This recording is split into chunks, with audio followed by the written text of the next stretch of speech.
الله وبركاته.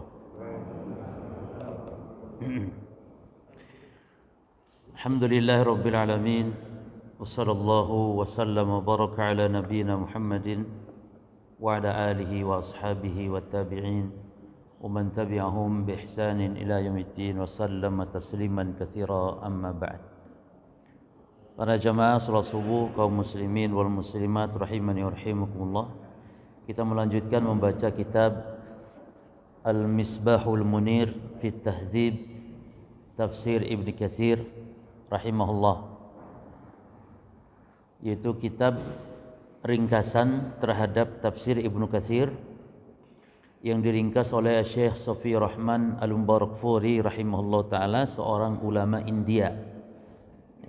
Beliau ini yang nulis kitab Ar-Rahiqul Makhtum, juara pertama perlombaan menulis sirah nabawiyah yang diadakan oleh Malik Faisal, kerajaan Saudi Arabia. Jadi membuat sayembara ulama sedunia dalam menulis sejarah Nabi, dan yang juara pertamanya adalah kitab Ar-Rahiq Al-Makhtum karya Syekh Safi Rahman Al-Mubarakfuri rahimahullah ta'ala. Nah, di antara karya beliau juga adalah beliau meringkas kitab Tafsir Ibnu Katsir. Kita masih di pembahasan tafsir Al-Fatihah dan masuk sekarang perkataan penulis judul. Jadi judul ini dari peringkas, bukan dari Imam Ibnu Katsir, ya. Judul-judul ini semua dari peringkas, bukan dari Imam Ibnu Katsir. Dan memang demikian para jemaah, ya.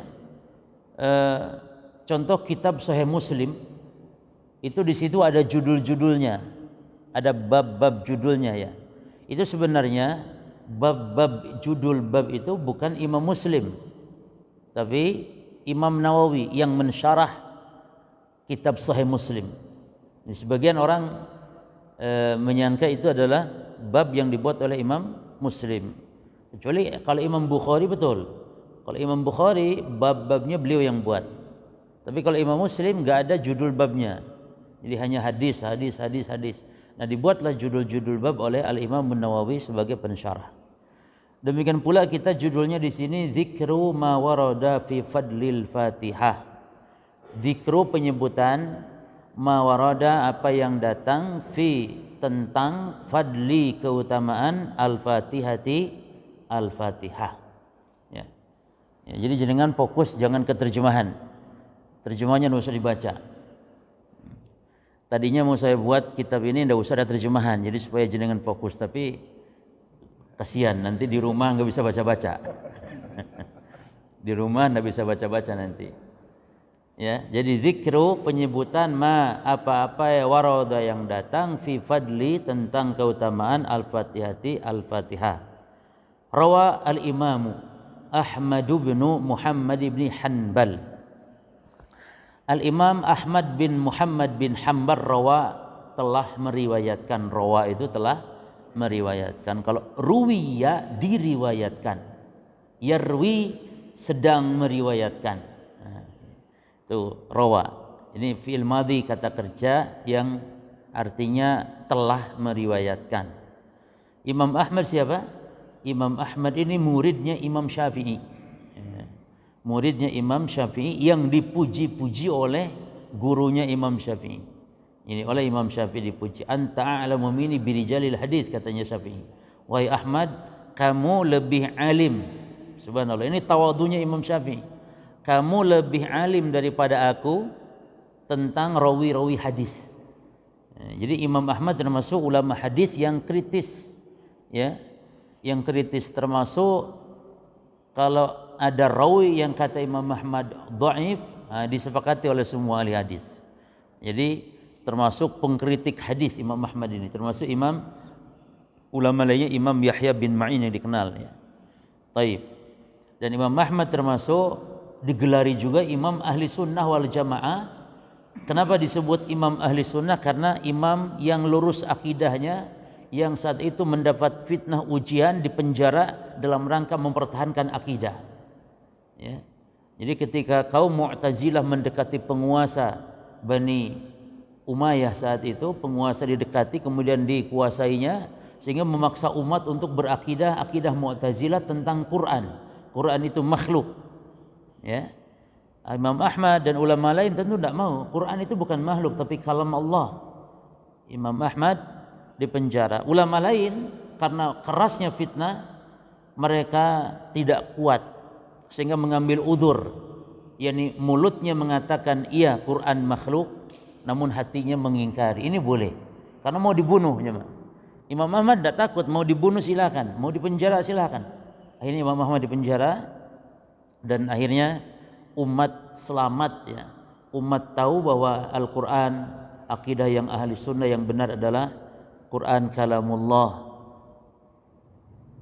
Quran kalamullah munazzalun, yang diturunkan Allah, laisa bimakhluqin, bukan makhluk, minhu bada, dari Allah bermula, wa ilaihi ya'ud, dan kepada Allah akan kembali. Inilah akidah ahli sunnah wal jamaah tentang Al-Quran. Sehingga sejak saat itulah Imam Ahmad dikenal sebagai imam ahli sunnah wal jamaah. Imam. Makanya Imam Abu Hasan al-Asy'ari taubatnya itu dari mentakwil sifat-sifat Allah, taubatnya itu mengikuti Imam Ahmad. Jadi Imam Abu Hasan al-Asy'ari taubatnya 2 kali. Yang pertama taubat dari mengingkari sifat dari aliran Mu'tazilah. Ini taubat pertamanya. Ini dari Mu'tazilah selama 40 tahun jemaah, enggak nanggung-nanggung, sesat 40 tahun. Ngikut bapak tirinya Abu Ali Al-Jubai. Dia ingkari sifat Allah, tidak punya nama, tidak punya sifat. Ya. Allah tidak punya sifat. Mereka menetapkan nama Mu'tazilah itu, namun nama juga nama yang kosong dari sifat. Allah bernama Ar-Rahman, Allah bernama Ar-Rahim, tapi tidak mengandung sifat apapun di situ. Jadi semata-mata nama kosong dari makna. Ini akidah yang sesat dari penetapan nama-nama Allah. Kemudian taubat, yakni dari Mu'tazilah, terpengaruh aliran Kulabiyah, menetapkan sifat namun yang masuk akal saja kata mereka. Yang lain-lain sifat tidak masuk akal, sehingga ditetapkan cuma 7 sifat saja. Nah, setelah itu taubat lagi ya, karena menyadari enggak mungkin sifat yang lainnya kok ditolak. Sifat cuma 7. Akhirnya Imam Abu Hasan al-Asy'ari taubat lagi mengikuti akidah Ahmad bin Hanbal. Nah, kalau Ahmad bin Hanbal ini itu saat itu menjadi ikon kebenaran. Ini kalau dikatakan dia ikut akidah Ahmad bin Hanbal berarti akidah ahli sunnah, akidah yang benar, yang lurus. Dan beliau tidak bertemu dengan Imam Syafi'i para jemaah, Imam Abu Hasan al-Asy'ari ini. Jadi tidak benar ucapan orang-orang di masyarakat kita ya bahwa Imam Syafi'i akidahnya Asy'ari, tidak benar. Karena Imam Syafi'i wafat tahun 204, wafat sudah Imam Syafi'i. Imam Syafi'i itu lahir tahun 150 Hijriah, saat Imam Abu Hanifah wafat. Yani matal imam wa wulidal imam, meninggal seorang imam dan lahir pula imam di tahun itu. Imam Abu Hanifah wafat, Imam Syafi'i lahir tahun 150. Lah wafatnya Syafi'i tahun 204 jemaah. Lalu Imam Abu Hasan al-Asy'ari 260 baru lahir. 204 wafat Syafi'i. Wes. Gak ono nang alam dunia Imam Syafi'i 204.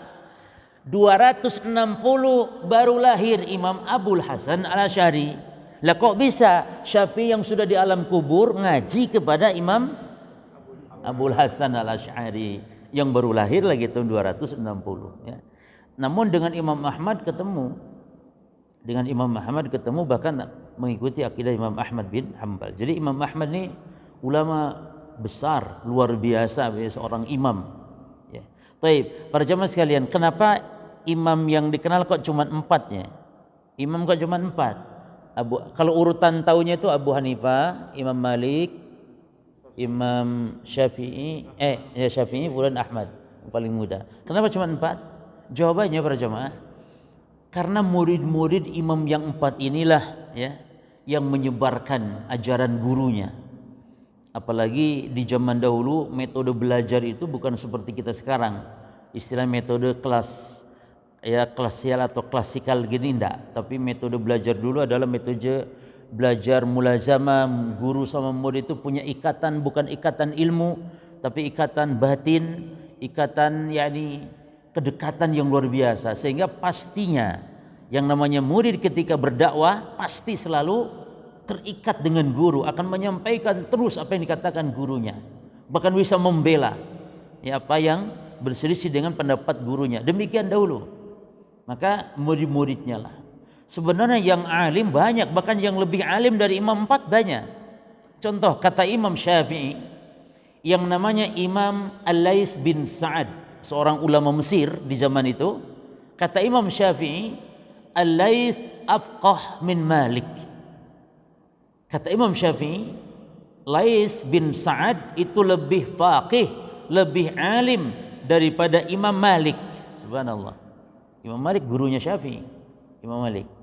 Kata Imam Syafi'i, Al-Laits bin Sa'ad itu lebih faqih, lebih alim daripada Malik. Walakin la yakumu ashabuhu. Akan tetapi murid-muridnya Laits bin Sa'ad tidak menyebarkan ajaran gurunya. Nah, ini diantara faktor yang paling utama. Faktor kedua, dukungan penguasa. Jadi penguasa di zaman itu menggunakan ulama-ulama madhabnya sebagai qadhi, ya, hukum atau hakim, sehingga otomatis ketika para ulama madhab itu punya kedudukan ya di pemerintahan, berarti dia bisa menyebarkan madhabnya, ajarannya. Dan juga saat itu para jemaah ya, di masa imam madhab yang 4 di sekitar tahun 192 sampai tahun 350-an kurang lebih, ini masa-masa kata ulama ijtiharul fikih, masa-masa kejayaan ilmu fikih karena banyaknya para mujtahid di zaman itu. Jadi banyaknya para mujtahid di zaman itu sehingga semakin menyebar, dan juga ditemukan kertas, alat tulis dan semisal itu di zaman itu, sehingga semakin menyebar. Nah, oleh karenanya ulama kita ini, imam kita ini bukan hanya 4, banyak sekali. Ada Imam Sufyan Ats-Tsauri, ada Imam Al-Hasan Basri, ya. Bahkan Imam Hasan Basri kalau kata Imam Ghazali, Imam Hasan Basri itu asbahun nasi kalaman bil anbiya. Imam Hasan Basri itu kalau ngomong itu seperti Nabi.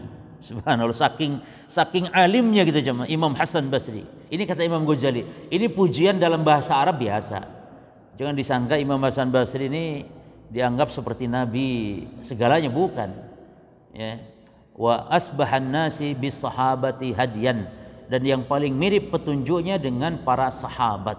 Ya, Imam Hasan Basri ini. Banyak Imam Sufyan Ats-Tsauri, imam kaum muslimin di zamannya. Ya, banyak imam-imam. Baik, yang kita sekarang sebut Imam Ahmad bin Hanbal rahimahullah taala fi musnadihi, di dalam kitab musnadnya. Kitab hadis ini ada beberapa jenis. Ada kitab hadis yang jenisnya itu kitab sunan namanya. Kitab sunan ini kumpulan hadis-hadis yang susunannya menurut bab fikih. Itu kitab sunan namanya. Contoh Sunan yang terkenal 4. Sunan Abu Dawud, Sunan, dan ini urutannya jemaah ya. Urutannya jangan dirubah ini. Abu Dawud nomor 1, yang kedua Tirmidzi, yang ketiga Sunan Nasai, yang keempat Sunan Ibnu Majah. Ulama khilaf yang keempat antara Sunan Ad-Darimi dengan Sunan Ibnu Majah. Namun masuklah Sunan Ibnu Majah karena dia lebih banyak hadisnya, ya, lebih lengkap babnya. Walaupun yang dhaif lebih banyak pula gitu. Kenapa urutan nomor 1 Abu Dawud? Lebih lengkap pembahasan fikihnya, terus yang dhaifnya lebih sedikit. Tirmidzi dhaifnya lebih banyak, Nasai juga, Ibnu Majah paling banyak dhaifnya. Ya, dari 4.000 hadis, ya hampir ribuan yang dhaifnya. Sunan Ibnu Majah. Nah, itu kitab sunan namanya. Jadi kumpulan hadis-hadis Rasul yang disusun berdasarkan bab fikih. Kalau kitab musnad, ini contohnya Musnad Ahmad bin Hanbal, itu kumpulan kumpulan hadis-hadis Rasul yang disusun bukan per bab fikih, bukan, tapi per rawi nama rawinya. Misalnya rawi Abu Hurairah, dikumpulkan seluruh hadis Abu Hurairah, babnya campur aduk, ya jihad, ya salat, ya puasa, ya macam-macam. Sehingga sebenarnya membaca kitab musnad ini membingungkan kalau mau cari suatu permasalahan, ya. Karena gimana nyarinya gitu loh. Kalau kitab sunan enak, mau cari wudu, bab wudu, tulis, cari di bab wudu, nanti cari hadis di situ. Jadi kalau membaca kitab musnad ini perlu disusun kembali. Maka ulama menyusun kembali, ada yang mengurutkan. Ya. Musnad yang terbesar itu Musnad Ahmad bin Hanbal ini. Ya, hadisnya sekitar 10.000 hadisnya. Dan Imam Ahmad itu dikenal ulama yang hafal 1 juta hadis. 1 juta hadis loh jemaah. Itu sanad sama matan Imam Ahmad ini hafalnya. Nek kita hafal hadis ya, kalaupun hafal itu an Abi Hurairah saja. An Abi Hurairah, dari Abu Hurairah. Sebelum Abu Hurairah terus sampai ke Nabi, ya, atau di bawah Abu Hurairah, enggak ngerti. Kalau Imam Ahmad 1 juta hadis, ya, yakni yahfad alf hadis, hafal 1 juta hadis. Taib. An Abi Sa'id ibn al-Mu'alla, dari Abu Sa'id al-Mu'alla, bukan Abu Sa'id al-Hudri, ya, ini Abu Sa'id al-Mu'alla, ya, tentang keutamaan Al-Fatihah radhiyallahu anhu, semoga Allah meridhoinya. Ya. Ini kalau orang Syiah dengar radhiyallahu anhu ini enggak rela, enggak mau, karena kalau Syiah kafaru, yakni mengkafirkan sahabat-sahabat. Maka kalau antum radhiyallahu Abu Bakar radhiyallahu anhu, Abu Bakar, Umar radhiyallahu anhu, oh benci sekali itu Syiah. Karena Syiah itu Allahumma la'an Abu Bakar. Doanya terbalik sama antum. Kalau antum radhiyallahu Abu Bakar, radhiyallahu Umar. Kalau Syiah Allahumma la'an, ya Allah laknat Abu Bakar, ya Allah laknat Umar. Aisyah di neraka, istri Nabi di neraka katanya. Dan itu akidah yang kalau berbeda itu bukan Syiah sejati, ya. Maka kalau Syiah mendoakan Abu Bakar itu sedang pura-pura. Hati-hati antum. Syiah itu kan mempunyai agama taqiyah namanya. Taqiyah itu menampakkan keyakinan sama dengan orang lain di hadapan orang. Kalau di hadapan orang apa, di akidahnya seperti itu. Taqiyah, untuk menyelamatkan kedok mereka. Waliyadzubillah. Radhiyallahu anhu qala, dia berkata, kuntu usolli, dulu saya pernah sholat, fada'ani Rasulullah SAW, lalu Rasul manggil saya, kata Abu Sa'id al-Mu'alla. Falam ujibhu, namun saya tidak menjawabnya, ya, hatta shallaitu, sehingga saya selesai salat, wa ataituhu, dan saya mendatangi beliau. Jadi kenapa tidak menjawab panggilan Rasul? Karena dia sedang salat, ya, sedang salat sunnah jemaah. Lalu saya mendatangi beliau. Nah, ketika datang kepada beliau, beliau tanya, Rasul tanya, faqala ma mana'aka an ta'tiyani, kamu kenapa dipanggil kok enggak datang? Qala, kata Abu Sa'id, qultu ya Rasulullah, saya katakan wahai Rasulullah, inni kuntu usolli, saya tadi sedang salat ya Rasulullah. Qala, apa kata Nabi? Alam yakulillah, bukankah Allah telah berfirman? Ini kalau dipanggil Nabi itu jangan, kalau dipanggil Nabi harus nyaut, harus penuhi panggilannya. Termasuk kita kalau dipanggil orang tua jemaah. Kalau kita sedang sholat sunnah, bukan sholat wajib ya, sedang sholat sunnah, dipanggil orang tua, dan orang tua dipastikan sangat butuh dan akan marah kalau kita tidak memenuhinya, maka batalkan sholat kita. Karena memenuhi panggilan orang tua wajib. Bayangkan sedang sholat saja loh jemaah. Bagaimana kalau kita sedang nonton TikTok, sedang nonton bola, ya. Ada seorang ulama sedang ngajar, ininya muridnya ratusan, ya. Lalu ibunya panggil, ya, Muhammad bin Qasim, Muhammad, panggil ibunya, langsung murid-muridnya ditinggalkan jemaah. Apa kata ibunya? Kasih makan ayam tuh katanya. Jadi anaknya ini sudah ngajar, anaknya seorang imam besar, ulama besar, ibunya manggil, suruh ngasih makan ayam. Nah, panggil, ditinggalkannya majelisnya. Demikian, ya. Nah, bukankah Allah berfirman, ya ayyuhalladzina amanu stajibu lillahi walirrasuli idza da'akum lima yuhyikum. Nah, bukankah Allah berfirman demikian, wahai orang-orang yang beriman, penuhilah panggilan Allah, penuhilah panggilan Rasul apabila Allah dan Rasul menyuruh kalian lima yuhyikum, yang akan memberi kehidupan kepada kalian, yang akan dihidupkan hati kita oleh Allah kalau kita memenuhi panggilannya. Setelah itu beliau bersabda, nih kenapa beliau panggil Abu Sa'id, akan menjelaskan tentang fadilah surah Al-Fatihah. Ya, la u'allimannaka a'zama suratin fil Quran. Perhatikan jemaah, aku akan mengajarimu, ya, sungguh aku benar-benar akan mengajarimu, karena ada nun taukid di sini. Itu nun yang ditasydid, ya. La u'allimannaka itu terjemahannya benar-benar sungguh. Sungguh benar-benar aku akan mengajarimu. Itu nun taukid itu penegasan. A'dama surah, surat yang paling agung fil Quran, di dalam Quran. Nah, berarti kita harus menetapkan dan meyakini bahwa ada surat yang paling agung dalam Quran, yaitu surah Al-Fatihah. Ya. Kata Nabi, qabla an takhruja minal masjid, sebelum kamu keluar dari masjid ini. Ya, ini sangat sebentar saja gitu loh, enggak lama-lama. Cuman ingin menyampaikan hal yang sangat penting sebelum kamu keluar dari masjid ini. Enggak lama, sebentar aja. Yaitu surat yang paling agung dalam Quran. Qala, kata Abu Sa'id, maka fa'akhadha biyadi, maka Nabi memegang tangan. Dan lihat mesranya Rasul dengan para sahabatnya. Rasul kalau ingin mengajari sahabat, dan ini diantara sunnah-sunnah yang kita kadang meninggalkannya, ini dipegangnya tangannya. Nabi juga pernah megang tangan Mu'ad bin Jabal. Lalu kata Nabi, wallahi ya Mu'ad, inni la uhibbuk. Wahai Mu'ad, demi Allah aku mencintaimu. Dipegangnya tangan Mu'ad. Ini luar biasa. Dibilang cinta kepada Mu'ad, dipegang pula tangannya. Demikian mesra, lemah lembut kasih sayang Nabi kepada para sahabatnya. Dipegang. Lalu kata Nabi, la tada'anna, jangan sekali-kali kau tinggalkan wahai Mu'ad, fi duburi kulli salatin maktubah, di setiap selesai salat fardu untuk membaca Allahumma inni ala dzikrika wa syukrika wa husni ibadatik. Ini luar biasa doa ini jemaah. Ya Allah, tolonglah aku untuk bisa berzikir, untuk bisa bersyukur, dan untuk bisa memperbaguskanlah ibadahku ya Allah. Ini doa yang agung yang diajarkan Nabi. Dan Nabi wasiatnya apa? Jangan sekali-kali kau tinggalkan itu setelah sholat fardu. Dan kata ulama, maksud setelah atau maksud di ujung, bukan setelah ya.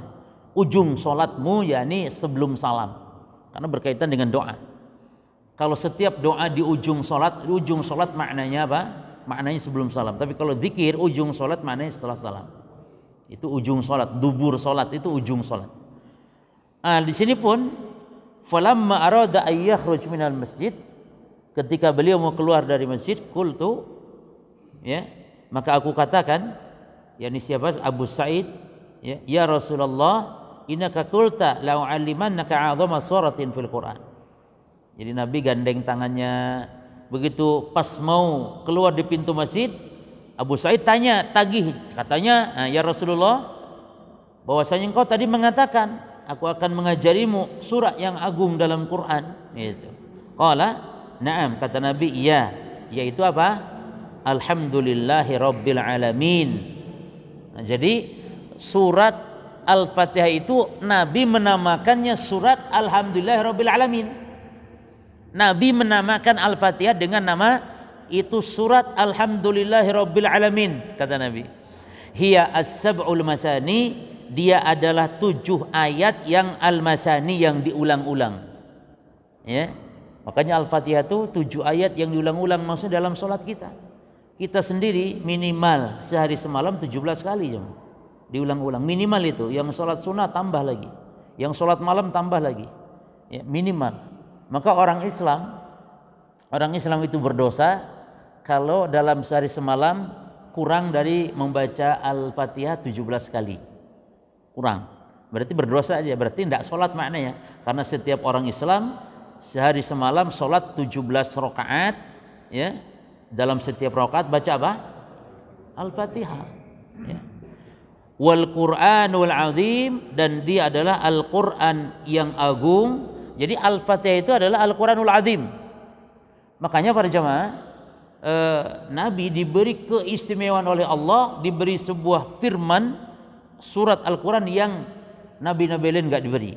Maka kata Nabi, wal Qur'anul Azim alladzi utituhu, Quran yang agung yang aku telah diberi oleh Allah. Ini, yakni yang nabi lain enggak diberi oleh Allah. Wa hakadha rawahul Bukhari, demikian pula diriwayatkan oleh Imam Bukhari selain Imam Ahmad, Imam Bukhari wa Abu Daud wa Nasa'i wa Ibnu Majah. Abu Daud ya. Ini semua bukan orang Arab para jemaah. Subhanallah ya. Semua imam besar ini Bukhari bukan orang Arab. Tapi kok bisa jadi imam? Demikianlah Allah Azza wa Jalla ingin menunjukkan kalau Islam bukan milik orang Arab. Bahkan imamnya bahasa Arab, Sibawayh namanya.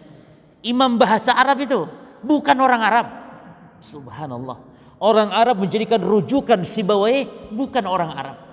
Maka mari kita semangat. Kita orang Indonesia bukan orang Arab, tapi Masya Allah, jangan putus asa, semangat. Abu Daud orang Sijistan, Bukhari pokoknya daerah Tantan lah dulu itu, memang kampungnya ulama itu Tantan dulu itu ya, Uzbekistan ya. Abu Daud Sijistan, Imam Nasa'i orang Khorasan, Ibnu Majah. Yang sia-sia ulamanya ada tapi sedikit. Yang Indonesia, Malaysia, yang Singapura sia gitu ya. Asia ada, ulama ada jemaah.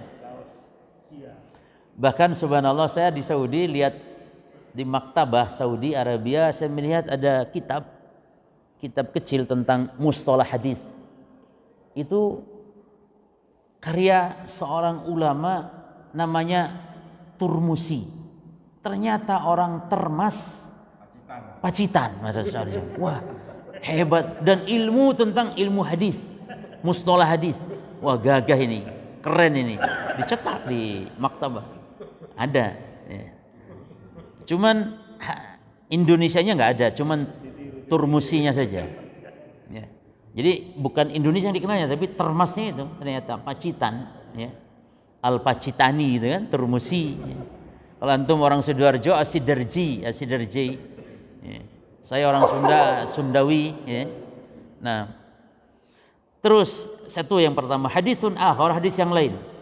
Rawal Bukhari, Imam Bukhari meriwayatkan fi fadhail Quran, di dalam kitab atau babnya itu ya jemaah, fadhail Quran, keutamaan Quran. Kalau hadis Bukhari disebut hadis al-jami namanya, hadis al-jami. Apa itu hadis al-jami? Hadis al-jami itu kumpulan hadis-hadis yang metode penyusunannya per kelompok. Maka disebut jami itu kumpulan. Yani kumpulan tafsir ya tafsir, kumpulan ibadah ya ibadah, kumpulan tauhid ya tauhid, begitu. Nah, itu Imam Bukhari nyusun kitab hadisnya seperti itu.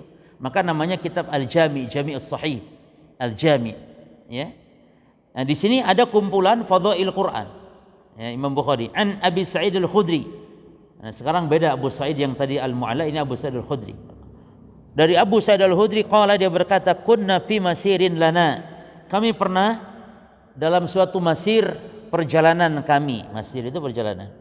Fanazalna, maka kami singgah, turun. Ya, singgah yani berhenti. Fa ja'at jariyatun. Datanglah seorang jariyah. Jariyah itu budak perempuan. Budak ya, hamba sahaya maksudnya.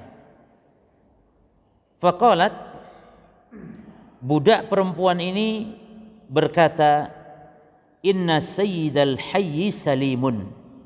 Sesungguhnya sayyid itu kepalanya atau penghulunya, kepala, ketua. Al-hayyi qabilah, hayyi itu qabilah. Ya, ini kepala suku ini salim. Arti salim yakni sakit disengat kala, itu salim namanya. Wa inna nafarana ghayyab, sementara orang-orang kita sedang pada enggak ada. Jadi enggak ada yang bisa untuk menjampe, untuk mengobati. Fahal minkum raqin, apakah di antara kalian, kata budak perempuan ini, di antara kalian ada yang bisa meruqyah? Jadi Abu Sa'id cerita sedang dalam perjalanan ya. Dan di dalam riwayat-riwayat yang lain disebutkan para jemaah bahwa sahabat ini, yakni sebagian dari riwayat, sahabat ini minta dijamu namun enggak dijamu sama mereka. Akhirnya mereka pulang dalam keadaan ya kecewa. Ketika tahu kepala suku tersengat kala, akhirnya sahabat karena kekecewaan disuruh ngeruqyah, enggak mau kecuali pakai upah gitu. kecuali mereka upah beberapa puluh ekor kambing. Maka disepakatilah akhirnya sembuh, dibacakan Al-Fatihah dan sembuh. Lalu para sahabat bingung dengan kambing-kambing ini, boleh hendak nih kita nih gitu.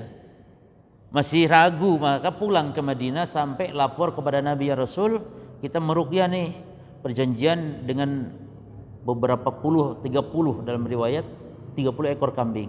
Boleh hendak? Kata Nabi, Masya Allah, kamu kok tahu kalau Al-Fatihah itu ruqyah? Artinya kamu bagus, benar itu Al-Fatihah itu ruqyah. Lalu Nabi minta jatah kambingnya. Kenapa Nabi minta jatah, jemaah? Nabi minta jatah kambing. Kalau gitu mana sini kambingnya? Aku minta jatah, kata Nabi. Kenapa? Karena Nabi punya andil.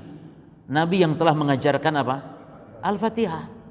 Jadi Nabi punya andil sehingga berhak beliau pun mendapatkan jatah Al-Fatihah. Jatah apa? Ini menunjukkan ibadah yang ada manfaat bagi orang lain, boleh kita mengambil upah, jemaah. Boleh ngajar ilmu agama, menarik upah, boleh ngajar Al-Quran, narik upahnya boleh. Bahkan yang lebih berhak untuk diambil upahnya adalah Al-Quran. Tapi yang tidak boleh baca Al-Quran lalu minta upah. Baca Al-Quran, dia baca ya. Beda kalau meruqyah. Meruqyah itu kan membaca Quran kepada orang yang sakit agar sembuh. Kalau ini enggak, hanya baca Quran saja lalu minta upah, nah ini tidak boleh. Demikian ya. Bedakan antara meruqyah mengajarkan Al-Quran ya, atau meruqyah dengan dibacanya doa-doa dari Al-Quran, itu boleh minta upah. Tapi kalau membaca Quran, loh kok bisa? Sama aku tak sholat duhur yo, tapi aku jaluk upah darimu yo. Sholat duhur, sholat subuh dia minta upah, gitu. Itu tidak boleh demikian. Faqama ma'aha rajulun, maka ada salah seorang ya, berdirilah bersama wanita tersebut, makunna ya na'binuhu bi ruqyah. Salah seorang di antara kita yang kita tidak pernah mendengar kabar gitu bahwa dia itu bisa meruqyah. Maksudnya tidak pernah menyangka gitu. Ini bangkitlah seorang laki-laki dari kalangan mereka sahabat ya, yang kita tidak mengenal, tidak menduga kalau dia bisa meruqyah. Fa raqahu, maka mulailah dia meruqyah.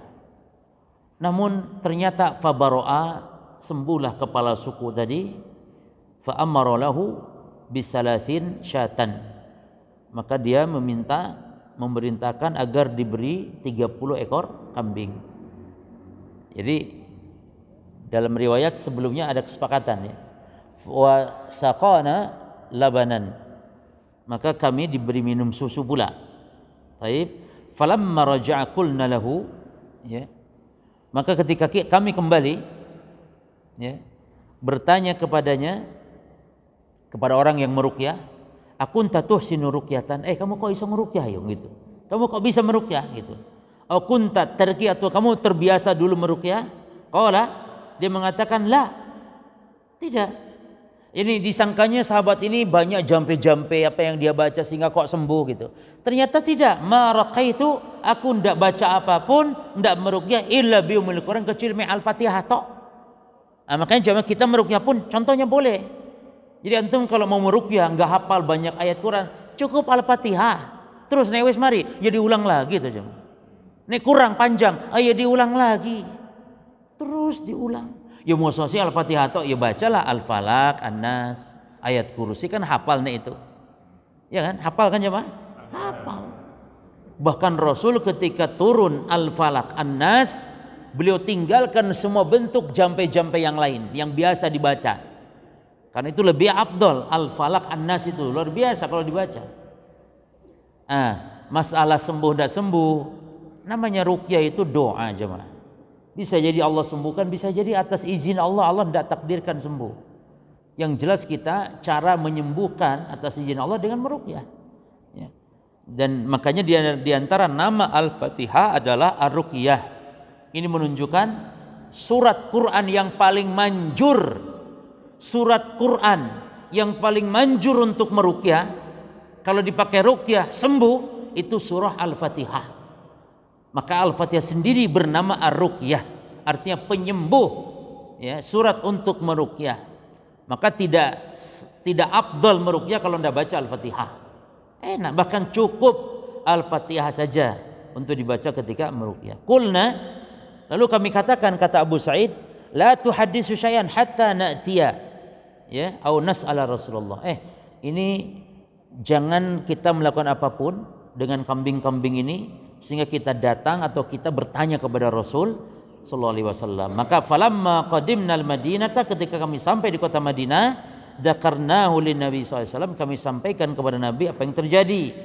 Faqala, maka Nabi pun membenarkan. Kata Nabi, wa ma kana yudrihi anna ruqyah. Dari mana dia tahu kalau Al-Fatihah itu ruqyah? Itu.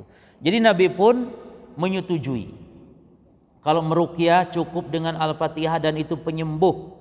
Lalu kata Nabi, iksimu, ya, iksimu wadribu li bisahmin. Kata Nabi, sudah kalian bagi dan aku pun minta jatah. Jadi Nabi minta jatah kepada para sahabat. Apa sebabnya tadi? Jadi Nabi itu, para jemaah, orang yang paling banyak pahala. Nabi itu. Kenapa? Karena setiap umat Islam, dari mulai para sahabat sampai umat Islam di akhir zaman, setiap kali umat Islam ini baca Al-Fatihah, maka Nabi kecipratan pahalanya. Karena yang paling pertama mengajarkan Al-Fatihah siapa? Rasul, Nabi. Maka Nabi Muhammad itu semakin banyak umatnya, semakin banyak pahala beliau. Demikian pula kita, kalau semakin banyak ilmu yang kita ajarkan, orang semakin banyak mendapat ilmu dari kita, semakin banyak pahala kita. Maka jangan remehkan mengajarkan sesuatu yang remeh, termasuk mengajarkan surah Al-Fatihah. Cuma ada ulama besar yang tidak mau ngajar apa-apa, cukup ngajar Al-Fatihah saja. Al-Fatihah diajarkan kepada anak-anak, Al-Fatihah diajarkan kepada anak-anak. Dia alim, cuman cukup ngajar Al-Fatihah. Kenapa? Katanya ternyata kalau Al-Fatihah, ketika kita ajarkan dia baca Al-Fatihah, benar bacaannya, dia akan pakai setiap kali untuk apa? Sholat. Dipakai terus untuk sholat, dan setiap itu pula mengalir ganjarannya. Inilah yang dimaksud man sanna fil islami sunnatan hasanah. Siapa yang memberi contoh di dalam Islam dengan contoh yang baik, siapa yang menunjukkan kebaikan, maka baginya dapat pahala, dan pahala yang mengikuti atau pahala yang melakukannya. Wa haditsun akhar, hadis yang lain, rawa Muslimun fi sahihihi, diriwayatkan Imam Muslim. Imam Muslim pun bukan orang Arab, ya, orang Qazwan, ya. Di dalam kitab sahihnya, wan Nasai fi sunannya, dan juga kitab Imam Nasai di dalam sunannya. An Ibnu Abbasin, dari Ibnu Abbas, qala, dia berkata, baina Rasulullah sallallahu alaihi wasallam wa indahu Jibril. Ketika Rasul sallallahu alaihi wasallam di tengah bersama siapa? Malaikat Jibril. Ya. Id tiba-tiba, kalau id tiba-tiba artinya, tapi kalau idza apabila. Ya, bedakan ya. Id tiba-tiba atau id artinya ketika. Id. Tapi kalau idza artinya apabila. Nah, di sini id bisa tiba-tiba atau ketika. Di sini id maknanya tiba-tiba. Tiba-tiba sami'a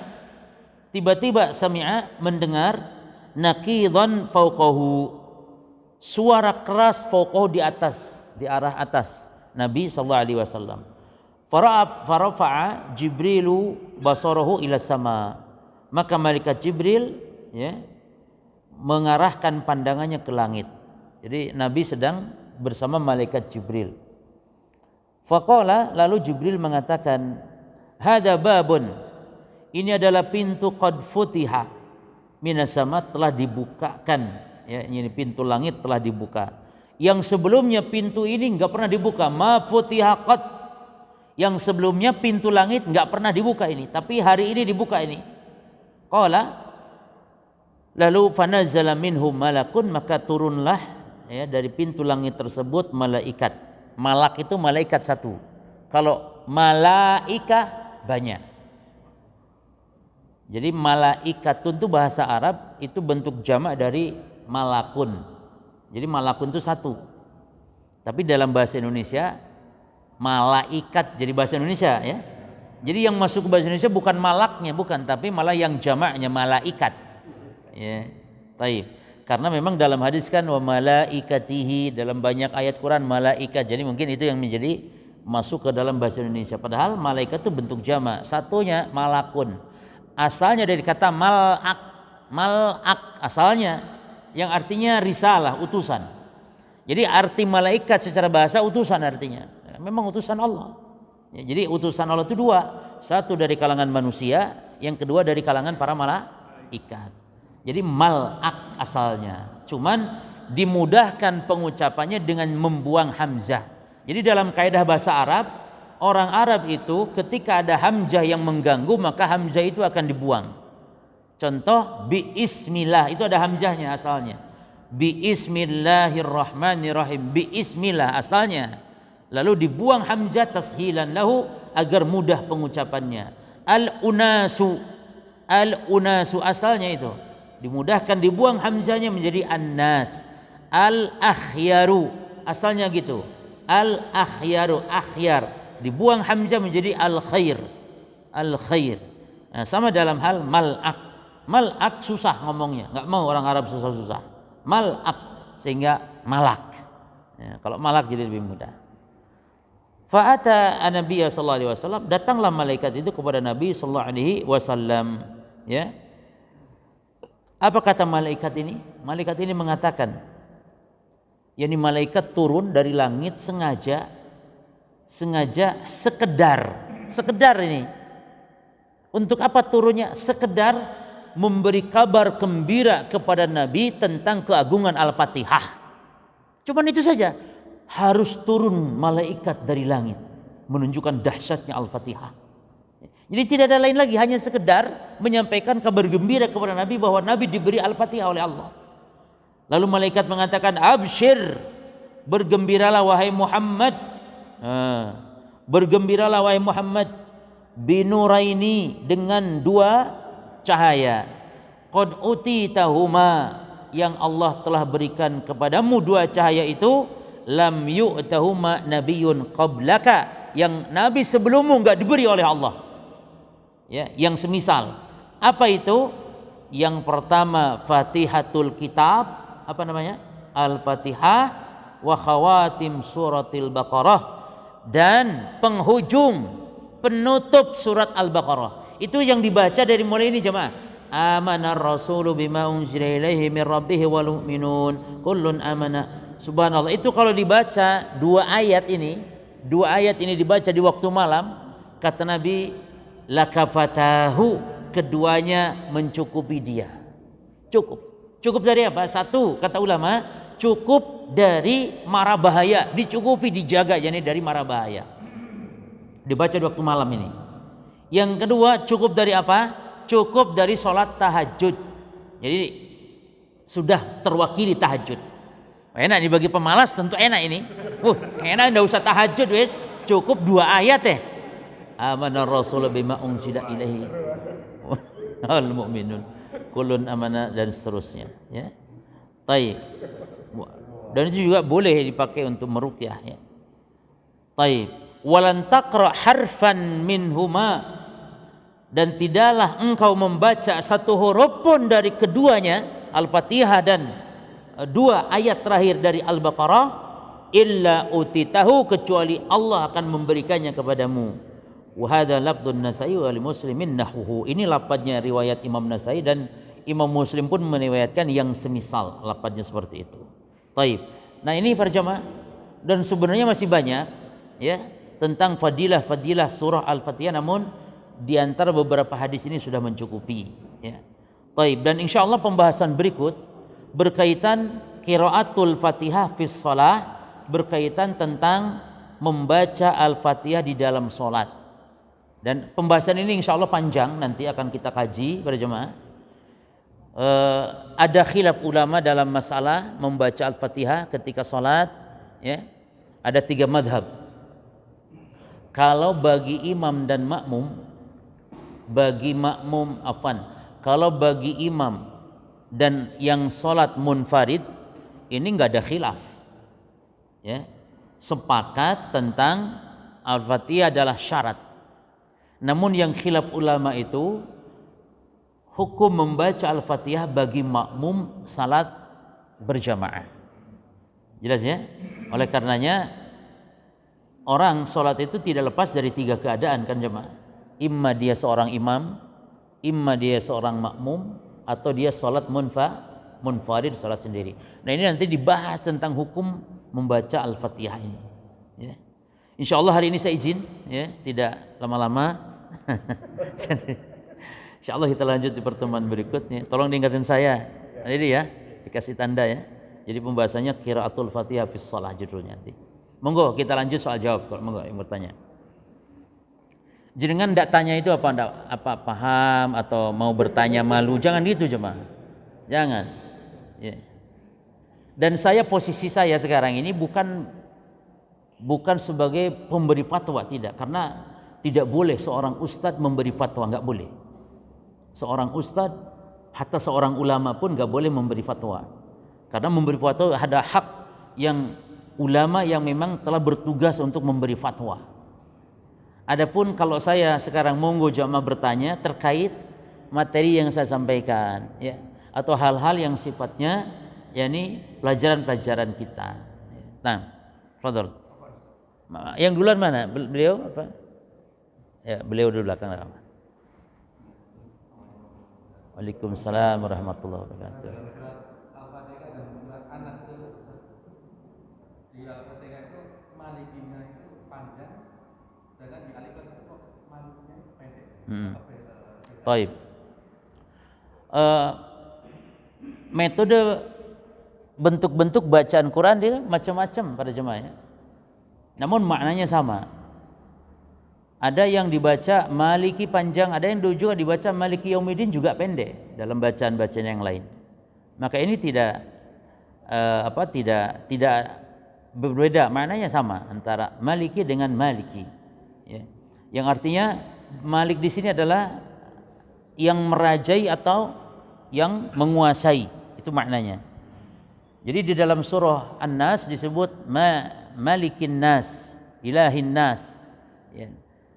Cuman di surah An-Nas itu kata Malik diidhofahkan kepada manusia, yang merajai manusia. Kalau di dalam Al-Fatihah diidhofahkan kepada hari kiamat. Nah ini diantaranya yang membedakan makna saja dalam hal pengidhofahan. Adapun kalau makna Maliknya sendiri sama. Bedanya pengidhofahan secara makna. Kalau Maliki Yaumiddin maknanya yakni Allah raja dimanapun di dunia, termasuk juga di akhirat, ya, di hari kiamat. Tapi disebutkan di hari kiamat secara khusus karena di hari kiamat tidak ada lagi makhluk yang mengaku sebagai raja. Adapun di dunia banyak makhluk yang ngaku raja. Bahkan di dunia banyak raja-raja selain Allah juga, ya. Raja Salman itu juga raja kan jemaah. Pak Jokowi juga raja, presiden itu kan raja. Nah di dunia banyak, sehingga seolah-olah raja yang hakiki hanyalah Allah, dan itu akan nampak kapan? Ketika di hari kiamat kelak. Gitu. Karena di hari kiamat semua raja pun ditanggalkan kerajaannya yang di dunia. Adapun kalau di Malikin Nas maknanya ini menunjukkan raja seluruh manusia. Di dalam surah Al-Fatihah kan sebelumnya juga Alhamdulillahi Rabbil Alamin. Ya. Jadi penyebutan Maliki Yaumiddin itu tidak menunjukkan Allah rajanya hanya di hari kiamat saja, adapun di dunia tidak. Kan sebelumnya sudah ada Rabbil Alamin, menguasai alam semesta. Jadi sama, dan bacanya juga Maliki Yaumiddin boleh pendek dalam salah satu bacaannya, ya. Tapi bacaan yang lain. Jadi jangan kalau mau baca dengan bacaan yang qiraah yang satu, jangan dicampur-campur. Qiraah harus satu-satu. Ya. Misalnya pertama pakai qiraah yang warsh yang beda, lalu nanti qiraah yang lain lagi. Contoh wadduha wallaili idza saja. Terus dicampur dengan qiraah yang lainnya. Misalnya jadi wadduha wallaili idza saja. Terus kesananya ganti lagi qiraah. Dalam satu surat ya jangan campur-campur qiraah. Jadi selesaikan semua satu qiraah, ya. Baru mau ganti qiraah ketika ganti surat enggak masalah. Demikian. Dan ganti-ganti qiraah ini kalau tidak umum jangan berjamaah. Contoh wadduha itu nanti kalau imam baca itu di komunitas kaum muslimin yang tidak terbiasa dengan qiraah yang seperti itu, akan timbul fitnah. Apa wadduha ini? Bahkan bisa jadi di jamaahnya kabur semua nanti karena ngaji kok wadduha. Padahal benar bacaan itu benar. Baik, fadhal. Di luar tema. Nah, Ya sholat. Setelah kita salam itu saya pernah mendengar suatu hadis kita tidak boleh berpindah karena pada waktu itu malaikat sedang mendoakan kita. Nah itu apakah benar? baik. Wallahu alam ya, kalau tidak boleh pindah, jadi mungkin kalau perlu bisa ada cek di hadisnya, mungkin bisa dijelaskan ya. Jadi setelah sholat ya, setelah salam ya, nggak boleh pindah tempat karena malaikat sedang mendoakan ya, atau kurang lebih mungkin yang semakna dengan itu. Ya. Saya nggak begitu ini ya. Penjelasan para ulama juga kan mesti dibahas gitu loh jamaah. Jadi minimal kita ini kalau minimal kalau memang sahih itu kan mesti dijelaskan oleh para ulama di antara pembahasannya. Jadi mungkin wallahu alam saya nggak bisa jawab. Tapi kalau ada hadisnya bisa dicek. Barakallahu. Monggo, ya. Kita sholat baca Al-Fatihah kan bismillahnya didirikan. Bismillahnya di apa kan? Didirikan. Disirkan. Nah ketika nanti membaca surat pendek ataupun awal surat itu apakah juga membaca bismillah yang utama? Taib. Jadi yang dibahas oleh para ulama tentang bismillah ini ketika dalam Al-Fatihah ya, dia membaca sir atau jahar. Dalam mazhab Syafi'i kan jahar.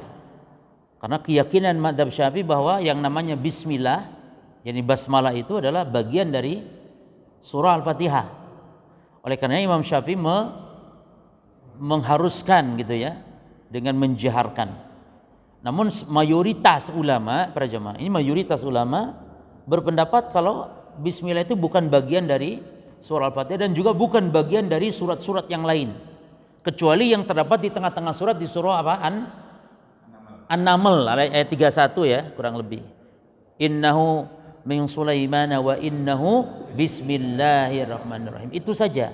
Adapun yang di awal-awal surat baik Al-Fatihah atau yang selain Al-Fatihah bukan bagian dari surah Al-Fatihah. Sehingga dibacanya baik ketika baca Al-Fatihah atau baca surat-surat Al-Qur'an ya, maka dibacanya sir. Tetap dibaca walaupun setelah mau membaca surat Al-Qur'an ya, setelah Al-Fatihah itu juga tetap dibaca hanya saja sir. Nah, terus bagi yang menjaharkan bagaimana? Ya dijaharkan. Dan sebenarnya masalah menjaharkan Nabi pun pernah para jemaah. Hanya saja Nabi yang paling sering melakukannya dengan disirkan. Bahkan kita pun sesekali boleh dijaharkan. Jadi jangan sir selama-lamanya, seolah-olah jahar itu tidak boleh. Tapi yang benar jahar itu sesekali dan kebanyakan yang Nabi lakukan dengan mensirkan basmalah. Tapi sesekali dijaharkan boleh. Ya. Nah, demikian. Jadi boleh dijaharkan sesekali, namun disirkan yang paling seringnya. Itu yang dilakukan Nabi. Sebagaimana kata Anas, kuntu salaitu khalfan Nabi, khalfa Abi Bakrin, khalfa Umar, khalfa Utsman. Jadi Anas ini yang paling lama dia. Karena Anas ini ketika Nabi hidup masih kecil usia 10 tahun, maka pernah salat di belakang Nabi, di belakang Abu Bakar, di belakang Umar, di belakang Utsman. Kanu yastaftihuna bilhamdulillahirabbil alamin. Mereka semuanya mengawali salatnya dengan alhamdulillahirabbil alamin. Jadi maksudnya perhatikan, bukan tidak baca bismillah, bukan. Dalam riwayat yang lain, la yajharun. Mereka tidak menjaharkan bismillahirrahmanirrahim. Jadi bukan tidak membaca, tapi tidak menjaharkan. Tapi baca, namun sir. Itu disebutkan yakni kebiasaan kebanyakan. Nah. Tapi kalau suratnya itu di tengah-tengah ayat gitu kan? Tidak di awal ayat itu. Betul. Tidak. Jadi adab membaca Quran para jamaah, hatta walaupun di luar sholat, di dalam sholat, adab baca Quran. Kalau membaca awal surat, ya awal surat, kecuali surat Taubah, itu baca Bismillah semuanya. Ya, at-ta'awud kemudian baca Bismillah. Kalau di awal surat. Tapi kalau kita baca tengah-tengah, maka kalau dalam sholat langsung saja tanpa ta'awud lagi. Kalau dalam sholat, tapi kalau kita di luar sholat cukup ta'awud langsung baca di tengah-tengah. Yani surat. Ya, kadang-kadang kita kan baca Quran bukan dari awal, tapi tiba-tiba bekas kemarin bacaan kita tengah-tengah. Dan memang adabnya dalam membaca Quran, kita tuh berhenti itu kalau bisa di makna yang pas gitu jemaah. Kata Imam Nawawi, jadi berhenti membaca Quran tuh menutup. Kalau kita kan yang penting selesai per lembar jemaah ya. Pokoknya pojok sini selesai semari. Masih makna benar enggak benar harus enggak peduli. Oh enggak paham maknanya. Itu. Kan itu jemaah. Kata Nawawi adabnya, tapi ya bolehnya, tapi afdol begitu, adab. Karena kadang-kadang kan baca Al-Quran itu kalau pas tengah-tengah, termasuk kita berhenti ketika baca itu harus yang pas. Contoh, tajri ya, jannatin tajri, jangan ditajri. Tajri min tahtiha al-anhar, berhenti di anhar. Karena kalau ditajri maknanya apa? Surganya mengalir. Selesai. Berarti surga mengalir. Surganya hilang, mengalir gitu jemaah. Padahal yang mengalir apanya? Sungai-sungai, yang di bawahnya sungai-sungai gitu. Jadi berhenti yang pas gitu ya. Baik. Jelas? Mana yang tadi? Cukup. Baik, cukup jemaah ya. Ini mungkin yang bisa kita bahas dulu. Subhanakallahumma bihamdika. Sebentar saya sampaikan hal ya. Para jemaah sekalian, kita sekarang tanggal 25 bulan Dzulqa'dah. Ini sebenarnya bulan suci juga. Kita jaga, dosa kecil jadi besar ini. Kalau ini dosa dilakukan di bulan-bulan haram sekarang ini, Dzulqa'dah. Namun nanti tanggal 1 Dzulhijjah masuk kepada bulan yang lebih agung lagi. Karena kata Nabi, perhatikan, ma min ayyamin al-amalu shalih fihinna ahabbu ila Allah min hadhil ayyamil ashr. Tidak ada amal-amal, tidak ada hari-hari yang amal soleh kalau dilakukan di hari-hari ini lebih Allah cintai daripada 10 hari pertama bulan Dzulhijjah. Jadi 10 hari pertama Dzulhijjah ini 10 keramat ini. Amalan sekecil apapun itu lebih dahsyat hatta daripada jihad di jalan Allah. Hebat kan? Satu ayat atau satu huruf Quran dibaca di 10 hari pertama Dzulhijjah lebih afdal, lebih dicintai Allah daripada jihad di jalan Allah. Bahkan Nabi SAW mengatakan, ma min amalin ya, ma min amalin, tidak ada amalan-amalan pun kata Nabi, yaf'alu muslim yani azka indallah wa a'zama ajran indallah min khairin yaf'aluhu fi ashri al-adha. Tidak ada amal-amal yang lebih besar pahala di sisi Allah, yang lebih dicintai Allah daripada kebaikan secara umum nih, kebaikan yang dilakukan di 10 hari pertama bulan Dzulhijjah. Maka perbanyak kata Nabi, aksir minha, perbanyak dia tahlil, takbir wa tahmid. Perbanyak ini tahlil, jadi zikir, perbanyak zikir. Dan di antara ibadah yang agung apa jemaah? Menyembelih kurban. Terus jangan lupa hari Arafah. Itu juga hari Arafah luar biasa. Hari Arafah itu hari pembebasan hamba-hamba dari api neraka. Kata Nabi SAW, ma min ayyamin aktsar min an yu'tikallahu fihi abdan minan nar min yaum Arafah. Tidak ada hari-hari yang Allah banyak membebaskan hamba-hambanya di hari itu daripada hari Arafah. Maka kata Imam Ibn Rajab, yaum Arafah yaumul idki minan nar. Hari Arafah adalah hari pembebasan dari api neraka. Lalu kata Imam Ibn Rajab, ini umum. Fayatikullahu abdan minan nar man waqafa bi Arafah wa man lam yaqif biha. Allah membebaskan hamba dari api neraka itu baik bagi yang wukuf di Arafah, bagi jemaah haji, dan juga bagi yang tidak wukuf dari kalangan kaum muslimin. Jadi hari Arafah ini kita juga kecipratan kebaikannya para jemaah. Jadi perbanyak, dan doa sebaik-baik doa adalah khairu doa yaum Arafah. Sebaik-baik doa adalah doa di hari Arafah. Maka Nabi memperbanyak doa. Kita pun memperbanyak doa nanti di hari Arafah. Ada hari yang istimewa, 1 hari Arafah, ya, 2 hari Idul Adha-nya, hari Nahar. Maka menyembelih walaupun boleh memang tanggal 11, 12, 13, namun tetap menyembelih yang afdal tanggal berapa? Tanggal 10-nya. Karena a'dhamul ayyami indallah yaumun nahar. Hari yang paling agung di sisi Allah itu hari tanggal 10. Hari Nahar, summa yaumul qar, lalu barulah tanggal hari-hari tasyriknya. Jadi ada hari Arafah, hari Nahar, dan hari tasyrik. 3 hari ini itu agung di situ, perbanyak kita ibadah. Dan ibadah yang paling agung pada saat itu adalah kurban. Kata Imam Ibnu Hajar, kenapa demikian agungnya 10 hari pertama Dzulhijjah? Kata beliau, waladhi yadhar anna sabab fi imtiyazi 10 Dzulhijjah limakan ijtima'i ummahatil ibadati fihi. Yang nampak dari hadis-hadis, kenapa begitu istimewa 10 hari pertama Dzulhijjah? Karena terkumpulnya di hari itu berupa pokok-pokok induk-induk ibadah, rukun-rukun ibadah. wa hiya shalah wasiyam wasadaqah wal hajj. Itu salat, puasa, sedekah dan haji. Apa salatnya? Idul Adha. Apa puasanya? Puasa Arafah. Bahkan puasa itu jemaah nanti boleh dari tanggal 1 jemaah. Bukan tanggal Arafah saja ya, tapi tanggal 1. Kata Aisyah, karena Rasulullah SAW yasumu tis'a Dzulhijjah. Nabi SAW berpuasa tis'a. Tis'a ini bukan tasi'a. Beda. Kalau tasi'a tanggal yang ke-9, tapi kalau tis'a 9 hari. Makanya kata Imam Syaukani dalam kitab Nailul Autar, wa kalamu ba'dihim, dan perkataan sebagian ulama, ini sebagian mereka, annal murad bitis'i Dzulhijjah, bahwa yang dimaksud dengan 9 Dzulhijjah yakni yaum tasi, qaulun mardudun wa khata'un dhahir li farqi baina tis'i wa tasi'. Kata Imam Syaukani demikian. Kata beliau, yang mengatakan yang dimaksud 9 Dzulhijjah Nabi puasa adalah tanggal 9, ini adalah kalam yang keliru, yang sangat nampak kekeliruannya, perkataan yang batil, yang keliru. Kenapa? Karena beda antara tis'un dengan tasi'u. Beda. Kalau tis'un 9, kalau at-tasi yang ke-9. Jadi puasanya Nabi bukan tanggal 9. Ya boleh puasa Arafah juga punya kekhususan. Jenengan mau puasa Arafah toh ya boleh, tapi puasa dari tanggal 1 juga demikian Rasul sallallahu alaihi wasallam. Ya, jadi puasa. Terus apa sedekahnya? Ya kurban. Lalu apa hajinya? Ya ibadah haji. Jadi terkumpul induk ibadah di 10 hari pertama, maka itulah yang menjadi keistimewaan 10 hari pertama. Ya, dan kita insyaallah harus mempersiapkan agenda ibadah jemaah. Dan minimal ingat, oh ya nih bulan haram, bulan terlarang, bulan suci, jaga dosa sekecil apapun akan besar di sisi Allah. Demikian.